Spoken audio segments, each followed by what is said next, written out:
Hi everybody, it's Cindy A. Lewis, and today we are starting our Christmas pocket collection, 12 unique pockets for your Christmas journal, and I am doing a Christmas pocket for you on Sundays, Wednesdays, and Friday mornings. So I hope you will come back or save all the different videos.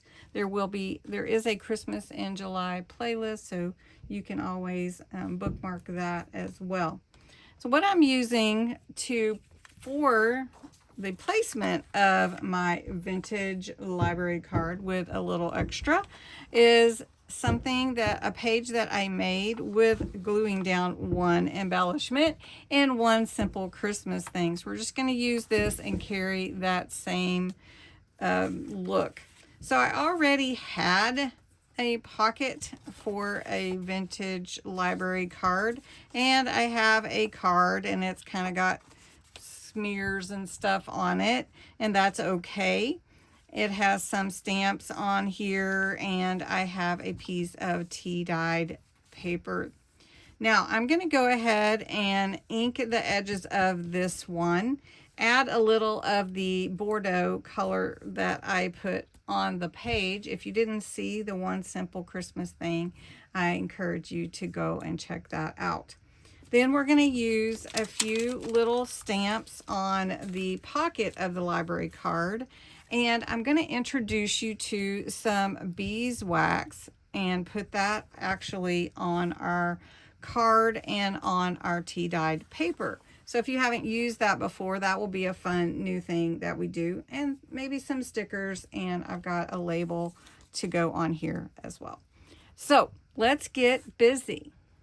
The first thing that we're going to do is ink the edges. Now this is a little already inked, but I'm just going to go ahead and add a little bit more just on the edges with the vintage photo ink.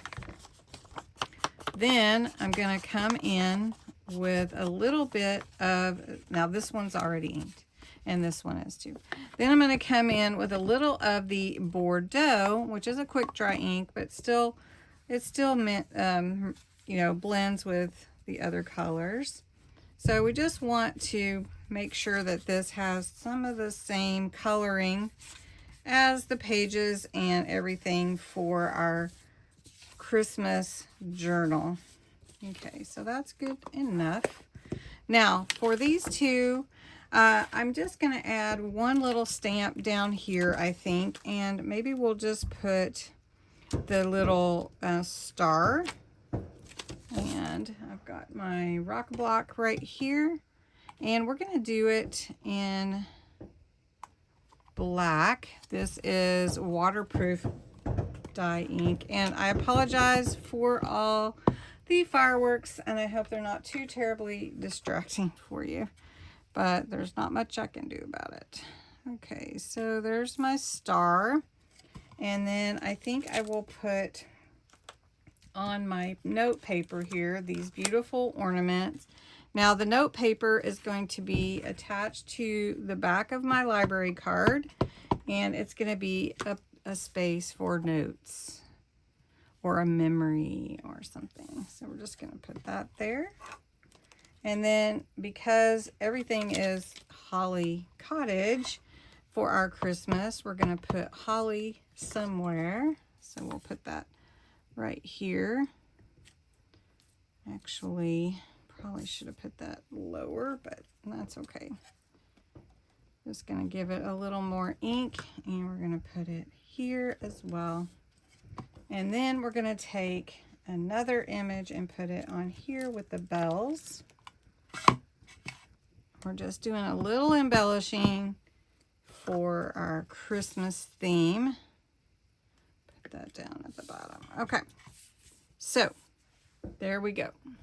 I have one little label from my kit, Christmas at Holly Cottage, which is now available, and I truly am sorry about the background noise. And I hope you don't really hear it. And then I also have some stickers, and I'm probably going to put that on after. Okay, now I have this to go on this coffee dyed paper to go on the back here. I'm going to use it and attach it with some washi, which I'm actually going to vintagize afterwards. But this is beeswax. It's 100% natural, and we're just going to add it here, and then we're going to buff it a little bit. So if you've never used beeswax, it will give it a little bit of a different look. It can actually give it some substance, and it can actually make it look older, or you can heat it, and then that's pretty cool too. Pretty cool look. But let me just say, I am not heating anything because Hondo and Gracie are already upset about the whole fireworks and the thunderstorm. So we're not going to push our limits because they don't like the noise. All right. So I'm just going to take some beeswax on my finger, and I'm going to rub it over the whole thing. Now I'm doing it after I have inked it, okay? Now, can I add more to it? Yes, I can add more to it, but I want the card and my tea-dyed paper to have the wax on it, okay? So you can see it's on there pretty good. And I'm just smearing it on here. If you don't like to do things with your fingers, you could actually, you know, use a brush if you want to. Okay, so we've got that on. Now we're going to take our little sponge. All right, now we're going to take our little sponge and we're just going to buff it a little bit. And you'll notice that it will add a little texture. I mean, not really, I mean, it'll add a little weight to it. So it makes it feel thicker. And we're just buffing our, oh, it's so cool. Buffing our card, our library card. So can you kind of see? Yeah, gives it sort of a matte finish. All right, so you know how flimsy our paper was, right? So now we're just going to buff the extra wax off. And it's not taking ink off really. This is all water, you know, it sets up. Okay, it's all set up. Okay, so now look at my paper.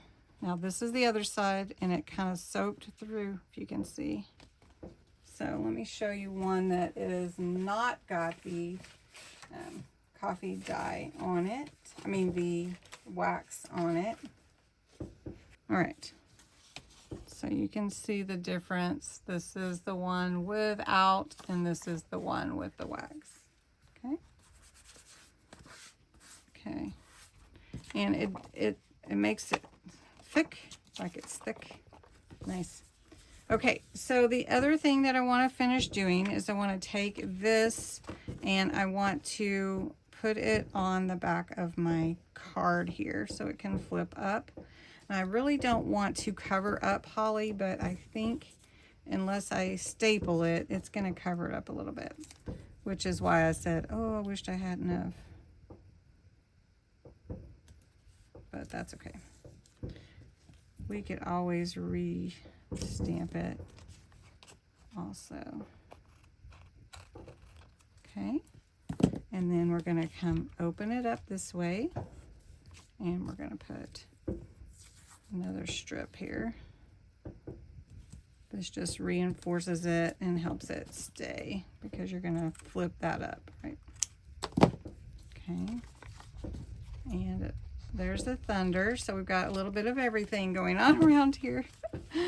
Okay, so here's my washi. Flip up, flip down. I'm going to take my ink, add that to it, and truly sorry. All right, I put a poinsettia here. I made this a little bit darker. The beeswax is really amazing. I'm just going to add a little piece of lace here that can stick out. Maybe we'll put a charm on there. And then I've got some paper clips, and I'm going to put one right here. These are just little mini paper clips. They're so cool looking. And we'll just put one up here like that. And then I do have my date stamp. I'm not going to stamp anything because it's already stamped. I'm going to take one of these stickers. I think we're going to go with, well, let's see. We'll go with 4. And we'll just put it right here. There we go. We could put it in. It's pretty stuck. Okay, so the other thing that I wanted to do is a charm. So let me get that. So I've added my charm here on the side. I doubled my lace so that it would hold well. And then we're going to slide it in here. It looks pretty cool. And then for my page, instead of tucking it into the pocket, we can save that for something else. I'm just going to clip it on with a little binding clip. So that is our pocket for today. Not really a tutorial on creating the pocket, but rather adding the pocket. If you would like a tutorial on creating your own vintage library card pocket, I do have a video from 100 Days of Pockets. I will link that below. That might be helpful. Anyway, so we could cover that like that and just, you know, add what other embellishments we want. But I think it turned out really cool, and the beeswax is really nifty to add. Do you like my word nifty? I think it looks very cool with that. I use it more often. Okay, well, thanks so much for watching, and I hope you enjoyed day 1 of the 12 unique pockets for our Christmas pocket collection, and watch for Wednesday's pocket. That will be a fun one. Thanks so much for watching. Have a great day.